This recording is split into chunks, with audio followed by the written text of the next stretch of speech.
today I'm going to talk about War of the Roses and the Roses. Like, so when you're getting the original and the remake, both based on a 1981 novel, War of the Roses, where the original film was apparently closer to the book, and the remake is taking the idea of it and doing his own thing with it. So this is kind of a situation when the first film's a hit and has continued to be well liked through the years. So when they announced they're doing a remake, everyone was like, "Oh my god, why are you doing a remake?" And then they announced the writer was a guy who wrote, I think it was Poor Things and a lot of well-respected works. It was like, okay. And then the director came aboard, Jay Roach, who's done like Austin Powers and Meet the Parents, and he's a kind of director that's some films are better than others, but you know, solid comedy director. And Benedict Cumberbatch and Olivia Colman were cast as the leads, and you know, the film came out and died a death instantly. Like, no one was interested, like, at all. And the marketing was awful. It really was. The marketing, it was like, they were terrified of what the film actually was, so they tried to market it as a remake of War of the Roses, when it's like, everyone can we'll just go watch War of the Roses. It's like, they didn't really show why it was different, because they tried to focus on the last section of the film, where the film actually is its best, the first 2/3, where it's setting up all the damage that happens. And it's like, if you'd just been honest with what the film actually was, you probably would have done better, because people could have understood how it related to them, instead of it's just a big absurd comedy with these two British actors in America. And it's like, so they took away the thing that might have brought people to the theatre to watch it. So I think this film will probably do a lot better when it hits digital, when people get to see it and it's like, oh, this is what it is. It's not a remake of, in a very strict sense. They change the characters' names, they change a lot about them, and they change their backgrounds. So I'll go back to the original first, and I'll go to how the remake changes things. So the original, directed by Danny DeVito, he's also one of the co-stars. Stars Kathleen Turner and Michael Douglas. And it came out, and it was a really big success when it came out. It was one of those films that had a dark sense of humour and didn't step back from some of the dark comedy involved and some of the cruelty of marriage. And I enjoyed it a lot when I was younger. I saw it in the cinema. I thought it was funny. I've rewatched it once or twice over the years. It's one of those ones. Generally, it's like I thought it was a good, fun film, but I've not watched it for like 15 years. It's like one of those ones that's like, it just kind of, in like the 2000s, it kind of fell away a little bit, and it was there. I think it was a thing where availability was never. It's one of those titles that was brought out a lot, so it was one of those ones that was probably more likely you'd catch it, you know, on Netflix or something when streaming happened, or on Disney Channel when they come up. But it wasn't one that was promoted like highly. It was like something you might see in a revival or something. But it wasn't a title that got much promotion. So he kind of was like, yeah, it's a good film, I should promote it more, blah blah blah. So when I finally, I got it in iTunes when the new film came out. I watched the new film, then I watched the old one after it. And one of the things that jumped out at me rewatching it was, it's not as good as I used to think it was. It is broad in a sense of, it's broad so that if you're like a younger person, it feels really funny and dark. But if you're older, once you're older, it's like, wow, you kind of avoid a lot. And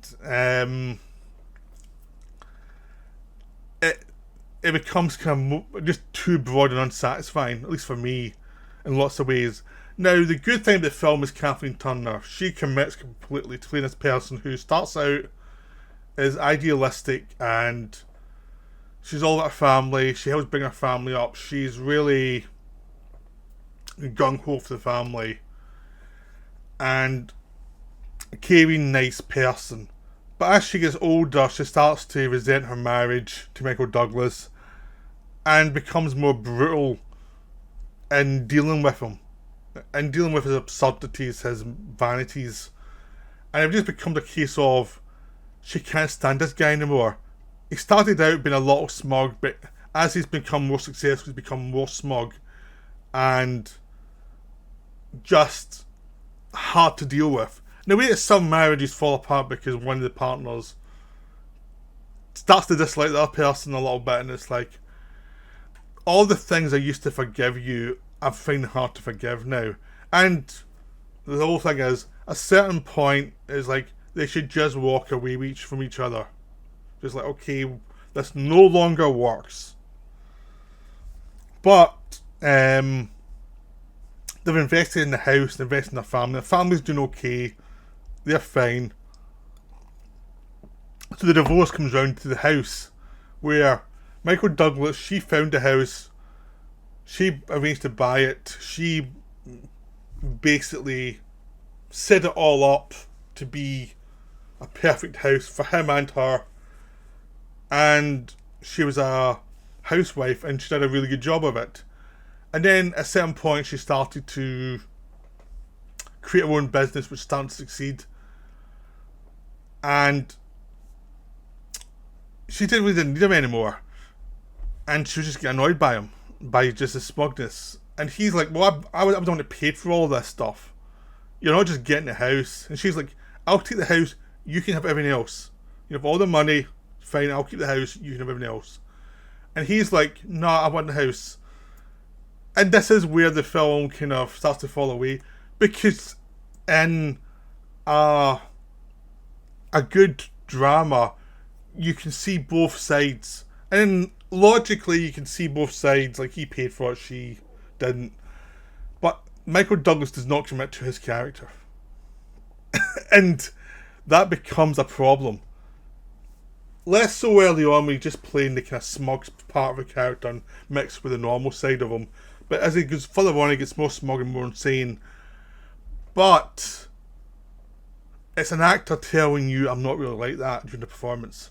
Like, he does not commit to the needy guy who can't accept the fact that his wife doesn't like him anymore and wants rid of him.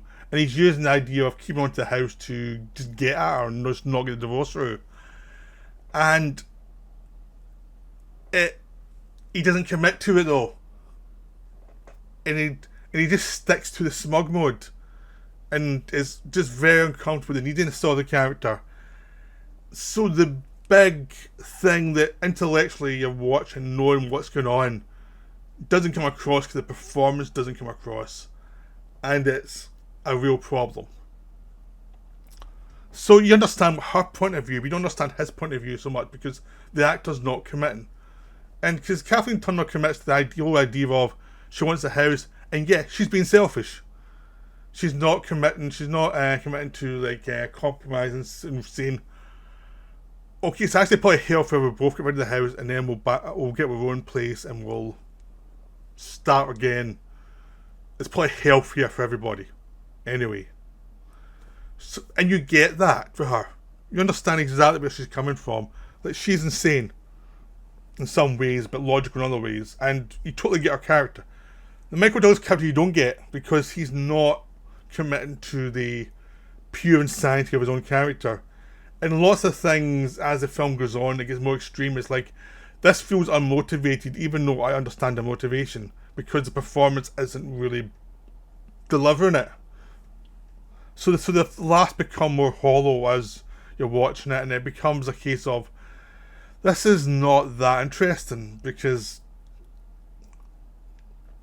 the film's so broad, it kind of ignores some of the little details that would have helped it.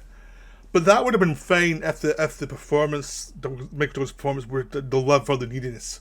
You'd have got the rest, and you could have covered the rest over. But he just doesn't do it, and it's like, and so you're watching half a film where half the film works and half the film was just substandard. Now this is a problem with a lot of actors in the 80s. This was the macho era of the 80s where you couldn't look weak, you couldn't show that kind of emotion, you couldn't be needy. That changed. I mean, when about Die Hard, that kind of changed, where the Bruce Willis character was much more flawed, and you got the sense of he was a character who realised he'd fucked up.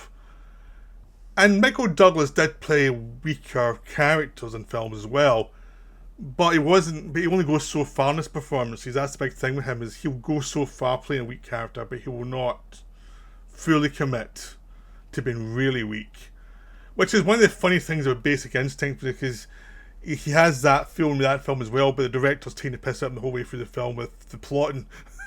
And this one, it doesn't happen, and it's just this case of just be weaker and the film will work a lot better.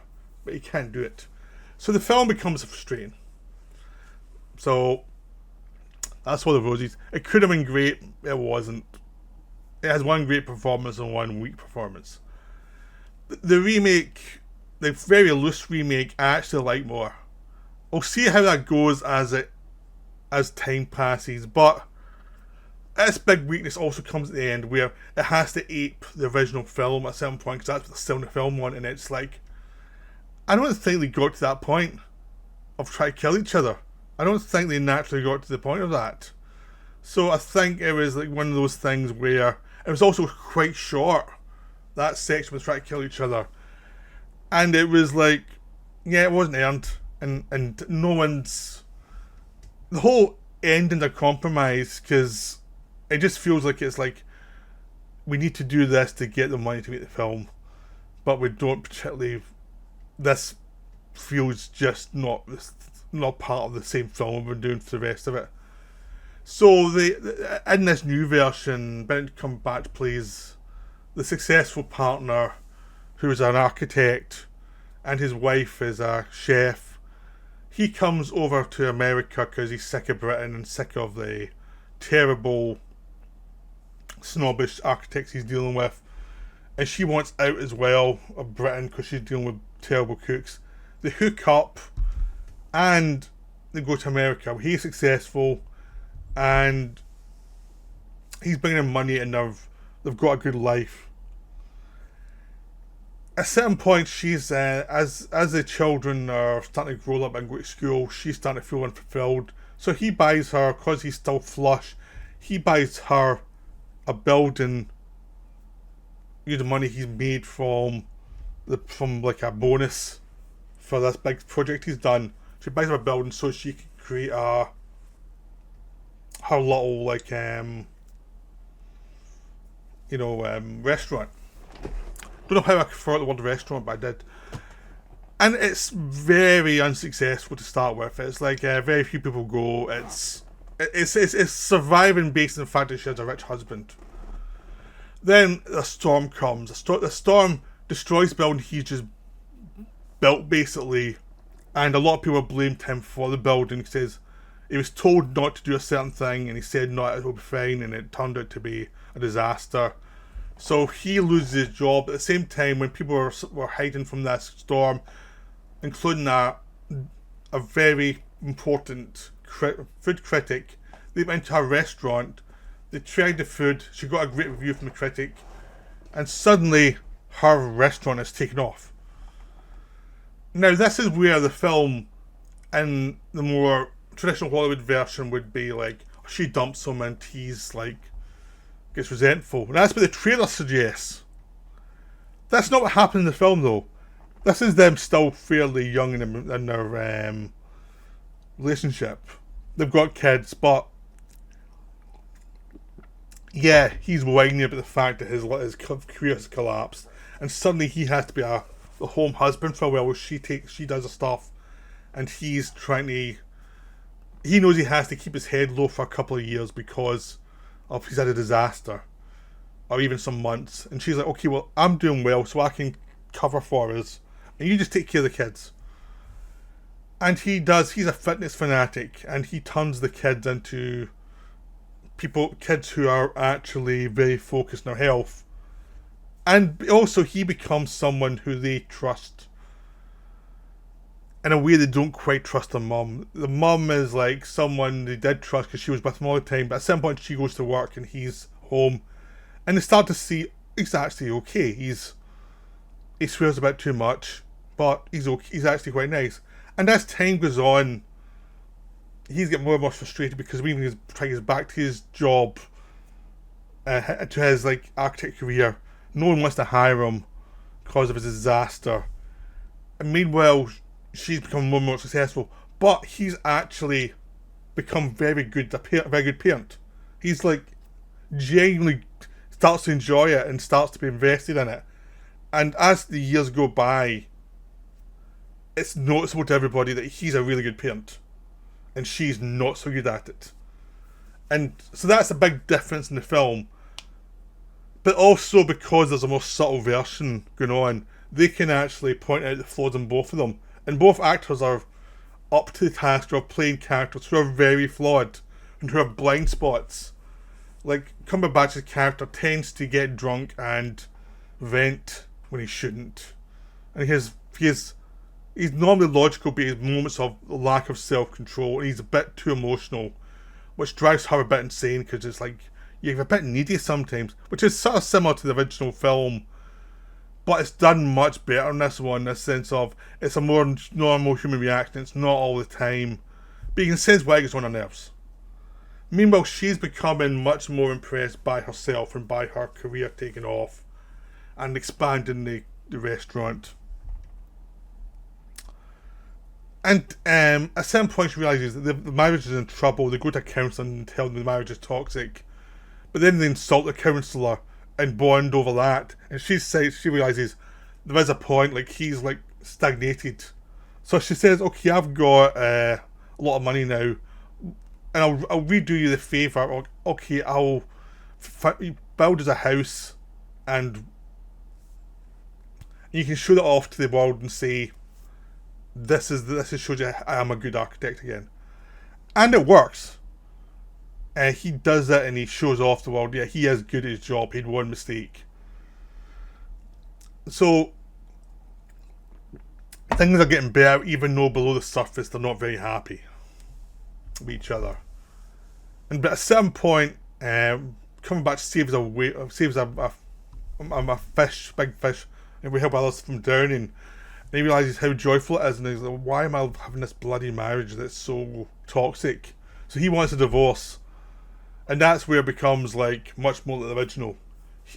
He wants a house, she can have her business that's far more successful than the house. It's like, I'll take the house and I'll build this. From there, you can have your business. And she did not want to give up the house because he loves the house and she wants to take it, even though he financed her restaurant first. So there's a kind of sense of she's not been fair to him.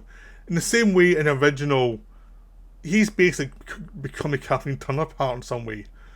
Like, he was a good parent, and he's the one who built the house, and she's the one who made the money, and she's not willing to give it up because it's almost an affront to her. So you end up into the War of the Roses thing where they start fighting, and, you know, all hell breaks loose and they end up killing each other.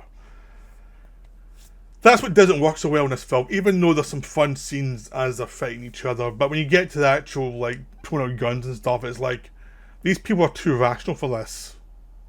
It would never go to this point with these characters.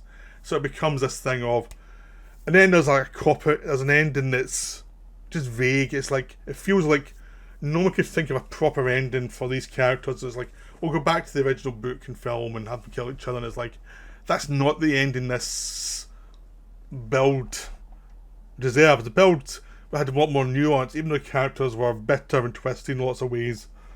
It had more nuance, and they were set up as characters who were a bit smarter than what the ending gives them. And it just, at the end, they end up getting killed for a stupid reason that you'd think either of them would have figured out. It just becomes like, it's just one of those things that's like, it doesn't quite work, and it's frustrating because the rest of the film really was a lot better. Now, it got criticism because people said, oh, it's not as nasty as the original, it's a bit slower. But I actually found that to be better because you actually get the layers of unhappiness of the friends, the layers of their unhappiness, and you get nuances that no one was actually right or wrong. And just the idea of the divorce is, these people aren't compromising, and someone had to compromise. And, you know, And gotta give credit for Olivia Colman. She does play the one who's more obviously unsympathetic until we get to the end, and she doesn't really flinch from that. It's like, yeah, you're kind of been rotten to this guy. And she plays it up, and she's really good at, like, yeah, it's like, there is a power balance here, and you're essentially leaving him with nothing. Which they play up really well, and in the sense of the stakes here just feel more balanced. The rationality of divorce, and she's mad at him. She wants to get at him because he asked for the divorce, and it's like, how dare you offend my ego here? And she's going to try to take away what's important to him, and it's like, it makes much more sense. And Cumberbatch is really good at playing the pathetic loser guy, who normally is fine, but when he gets into loser mode, yeah, you could punch him. And he plays it in a way that Douglas never did, which makes this film, I found, more satisfying. So I'm probably one of the few people who are saying that the remake's better, but it really is. I like Broad Stuck, I probably like the original more, but I just found having to deal with the Michael Douglas performance to be hard to take sometimes, because it's like, man, show some balls. Just be needier, because it wasn't working. So I hope you enjoyed this video. Go see both films, make up your own mind. But the remake is really enjoyable, so one of the reasons I'm making the video is to say, like, you should give the remake a chance. There is some good stuff in it. So I hope you enjoyed this. I'll see you later. Bye.